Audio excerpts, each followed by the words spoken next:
কালকে একটা আমি ভিডিও দেখলাম। ভিডিওটা দেখে না আমারও মনে কিছু স্মৃতি মনে পড়ে গেল।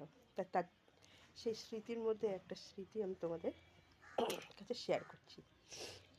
আমার যেহেতু মানে আমরা আমার বাবা পুলিশের চাকরি করতো, কোয়ার্টারে থাকতাম।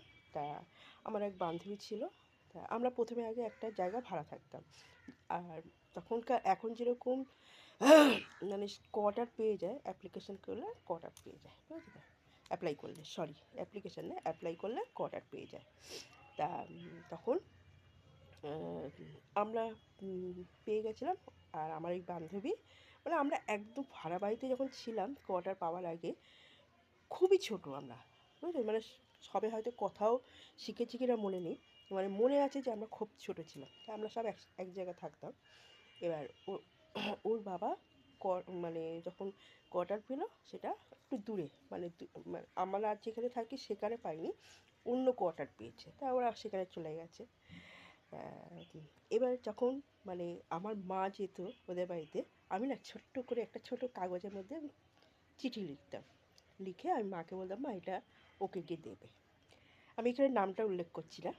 তা এবার ও পড়তো, পড়ে টড়ে ও একটা চিঠি লিখতো, লিখে এবার আমার মায়ের হাতে দিত। দিয়ে মা আবার আমার মাকে আবার বড় মা বলতো, এবার বড় মা তুমি এটা ওকে, টুম্পাকে দিয়ে দেবে। তা আমাকে এসে মা দিত। তাই এই যে ছোট ছোট যে আমাদের মানে ছোটোবেলার যে একটা সুন্দর একটা মুহূর্তগুলো না, আমরা খুব মিস করি। আর এখনকার সেই জিনিসগুলো নেই, তাই ওরা আমাদের ওর মেয়ে আমার মেয়ে খুব আফসোস করে যে ওর মেয়ে আমার মেয়ে দুইজনেই বলে আমাদের কাছে, ওর মেয়ে ওর কাছে বলে আর আমার মেয়ে আমার কাছে বলে যে মা তোমাদের বন্ধুত্ব এত সুন্দর, মানে আমরা হয়তো এরকমভাবে বন্ধুত্ব রাখতে পারবো না। কেন, এরকম তো বন্ধু পাওয়া খুব মুশকিল, তাই না? তা আমরা যখন ফোনে গল্প করি, মেয়েরা পাশে থাকে বা ওরা শোনে, বলে কি যে সত্যি মা, আমরা এই যে তোমরা এত সুন্দর আর আমাদের তো মানে যখন আমরা ফোন করি আমাদের সব পুরনো গল্পগুলো আমরা মানে আলোচনা করি। আর আমরা খুব হাসাহাসি করি, মানে ও খুব মানে জোরে জোরে কথা বলে আর আমিও বলি। আর খুব হাসাহাসি করে আমার মেয়েরা না খুব মানে ভালো লাগে ওদের যে তোমাদের বন্ধুত্ব এত সুন্দর রয়েছে। সব এবার বিয়ে হয়ে গেছে, ও অন্য জায়গায় চলে গেছে, আমি তো আমার যেখানে আমি থাকতাম সেখানেই আমার বিয়ে হয়েছে, যার জন্য আমাদের আরও দূরত্ব বেড়ে গেছে।